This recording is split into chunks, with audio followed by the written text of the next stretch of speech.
Hello hello, তুই কি আজকে ফেসবুকে ঢুকেছিস? নেট অফ করে রাখছে, ভালো লাগছে না কিছু। তুই এখনই ফেসবুকে ঢুক, দেখ ওই আবির কুত্তার হচ্ছে কি পোস্ট করছে। হ্যালো, তুমি ফেসবুকে কি পোস্ট করছো? New life new journey. তুমি বিয়ে করছো? হ্যাঁ আবির, কি বলো তুমি এগুলো? হ্যাঁ, আমি বিয়ে করেছি। আর পাত্রী না, পাত্রী না, আমার ওয়াইফ আমেরিকান সিটিজেন। একটা মানুষ যে এত সুন্দর সুন্দর টেক্সট আমাকে পাঠাতো, কবিতা লিখতো, ওই মানুষটার মুখে এই কথা? কেন, কাব্য তোমাকে কিছু বলে নাই? কাব্য আমাকে কি বলবে? তুমি আমাকে ক্লিয়ার করো। আমি তোমাকে ক্লিয়ার করছি, আমাদের যে রিলেশনশিপটা ছিল সেটা জাস্ট ফান ছিল। তোমার প্রতি আমার কোনো রকমের কোনো ইমোশনই ক্রিয়েট হয় নাই। আর ওই টেক্সটের কথা বলতেছ না, এই টেক্সট হলো তো সব কাব্য পাঠাইছে। কেন, কাব্য তোমার কিছুই বলে নাই? চিটার, আর ইমোশন নিয়ে কেন খেললেন? ওয়াই? আমি কখনো কোনো দিনও তাদেরকে মাফ করবো না।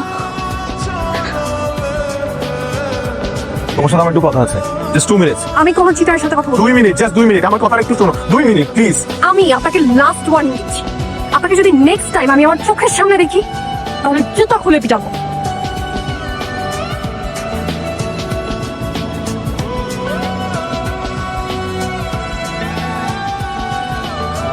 তুই এই গান রেকর্ড করবি, রিলিজের সব ব্যবস্থা আমি করব, যত ইনভেস্ট লাগে করব।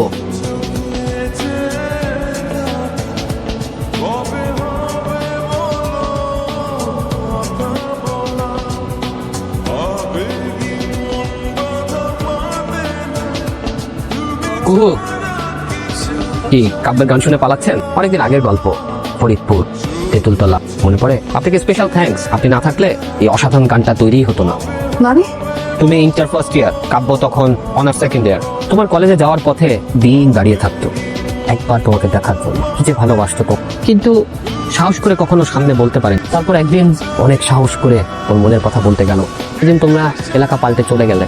এত বছর পর যখন তোমাকে দেখলো, তখন তুমি ওর ফ্রেন্ডের গার্লফ্রেন্ড, কষ্টে যে ভালোবাসা চেপে রেখেছে। বিশ্বাস করো কুহু, আবি সে যে মেসেজগুলো লিখেছে তার একটু মিথ্যা না, সবগুলো তোমাকে ভালোবেসেই লিখেছে। দেখলি, আমার ধারণাই সত্যি। কাব্য অনেকবার ট্রাই করেছিল তোমাকে বলার, কিন্তু পারেনি। ওর মনের সমস্ত কষ্টের যোগফল এই গানটি। কুহু, ওকে যেতে দাও।